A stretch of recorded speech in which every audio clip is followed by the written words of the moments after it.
Barnstable This Morning, just about 8 minutes past the top of the hour. I'm Sarah Colvin, and joining me live on the phone, I welcome our Chief of Police, Paul MacDonald. Chief, good morning. Good morning, Sarah. How are you today? I'm great. How are you? I'm doing well. So, Chief, I want to start out, of course, last week we talked a little bit about protecting yourself and your items in your car, Yes. and I understand we have had a rash of motor vehicle breaking and entering. Tell me a little bit about those recent incidents. We had several Beanie motor vehicles along Route 132 corridor, and that's kind of the area that we have been targeting.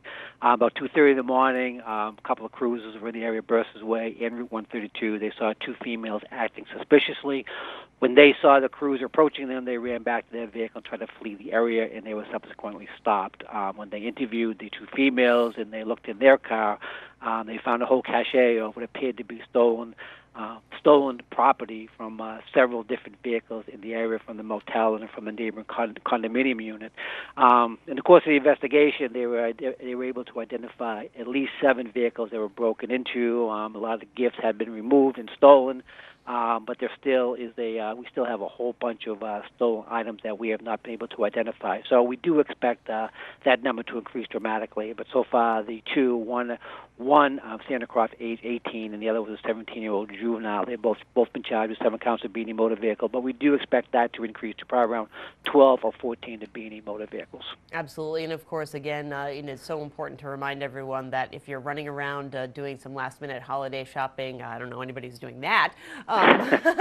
But, really, if you're going from store to store, if you're parking your car, I think it's so easy to forget to lock the car, to hide stuff in the trunk. Right. And really, this is the time of year when you need to be vigilant about that. Right. And we checked these cars. Most of the cars, the items were there. You could clearly see them through the windows. And most of the cars were unlocked. So basically, these individuals, it's not uncommon. They will walk through these condominium complexes. They will walk through a hotel. They will walk through the malls. And they're just checking doors. When they get to a car where the door opens, they go in, they take whatever they can. So, you have to take these added extra precautions. If you have anything of value, secure them, lock them in the trunk, and then make sure the vehicle itself is locked. Absolutely. Chief, let's talk a little bit about Anthony Russ. Is this little Ant or big Ant that we're talking about? This is little Ant. Okay. And unfortunately, he was found guilty of a lesser charge, and he was sentenced to 1 year, and he's been in jail for 1 year, so they deemed time served, so he's out.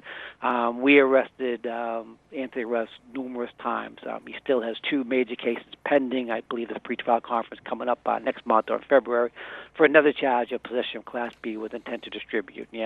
This guy has got like 9 lives. And we arrest him so many times. He gets found guilty, time served, and this incredibly dangerous individual who's already been charged once for murder, but because someone got up and testified and perjured himself, he was found not guilty. And basically, the same thing happened again in this charge. He was with a female, and during the trial, the female got up and testified that the drugs in the car was his, even though he was seen ripping the bags open and tossing them out the window of the vehicle. The judge chose to believe what the female said, and he was just found guilty on the lesser charge of just mere possession and sentenced him to 1 year. But he's an incredibly dangerous individual, and he is always on our radar. Indeed. So, Chief, how much of a concern is it for you in the department that he is out in the public and out of jail right now? He's out on bail. He's out on significant bail because he still has 2 major Superior Court cases pending, so he's kind of like on probation. But right now, we know where he is, and we know he's not living in town right now, but we monitor him very, very closely.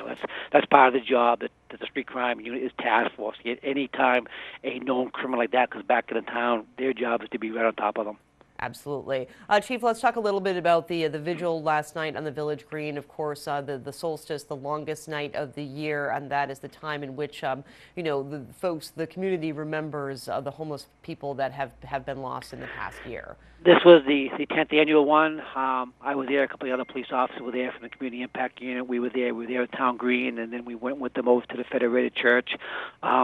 And as you saw in the paper today, there was 33 individuals who passed away on Cape Cod who at one time had been homeless on Cape Cod, and I thought that was quite a lot. And as I was standing in the back of Federated Church, I started reading the names, and I've been here in town as a police officer for 35 years, and I probably recognize at least half of the names, for people that they read out last night. So it was kind of like a sad occasion, but it's very eye-opening too. We have a significant problem here in the Cape with the homeless, and we have to do a better job in dealing with them.